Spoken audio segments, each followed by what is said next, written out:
দেখো এই কাঁকড়া ধুয়ে এনেছি, কেটে এনেছি, আর এখানে মাছও কেটে এনেছি। মাছটা এক্ষুনি আমি রান্না করব, আর রান্না করে পুরো ভিডিওটা তোমাদেরকে দেখাবো।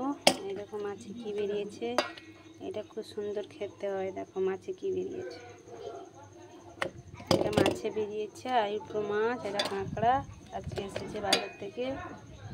এদিকে তেল গরম হয়ে গেছে, এদিকে কড়াইতে মাছ দিয়ে দিয়েছি।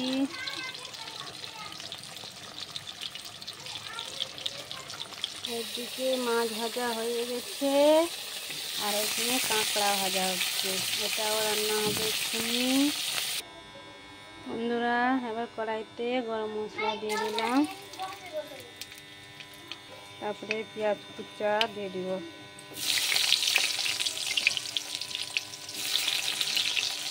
সরষা তেলে রান্না করছি।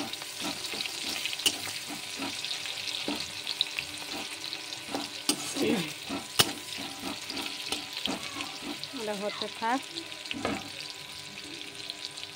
একটি আদা রসুন পেস্ট বেটে রেখেছিলাম, আদা রসুন বাটা দিয়ে দিলাম।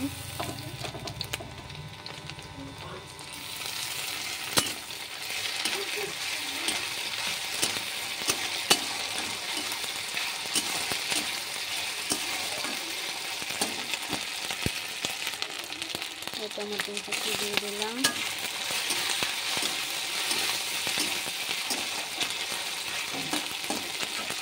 টমেটো কুচি দেওয়ার পরে এবার মশলাতে তেল ছেড়ে দিয়েছে বন্ধুরা। এবার আমি লঙ্কা গুঁড়ো দিব, তারপরে হলুদ গুঁড়া দিব,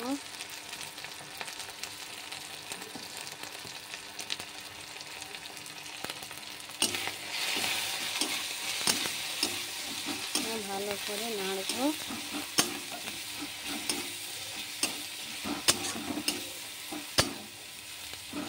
তেলটা কীরকম ছেড়ে দিয়েছে মশলাতে, এতে একটু জল দিব। লবণ দিয়ে দিয়েছি, এবার জল দিয়ে দিব।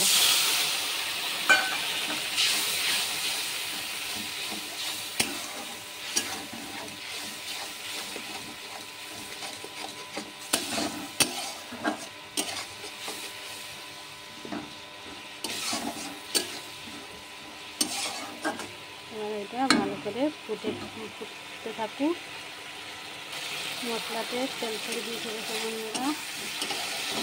এবার আমরা কাঁকড়া ভাজা রেখেছিলাম দিয়ে দেব, আর তাতে আলু ভাজা করে রেখেছিলাম দিয়ে দেব।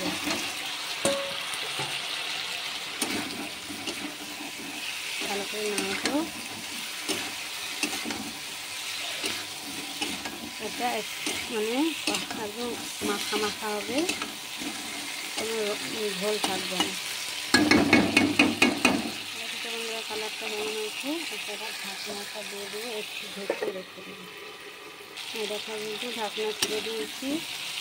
এবার এটা একটু নেড়ে নেড়ে একটু জল দিয়ে দেবো, কারণ আলু দিয়েছি, আলুটা সেদ্ধ হবে, একটু জল দিয়ে দেবো।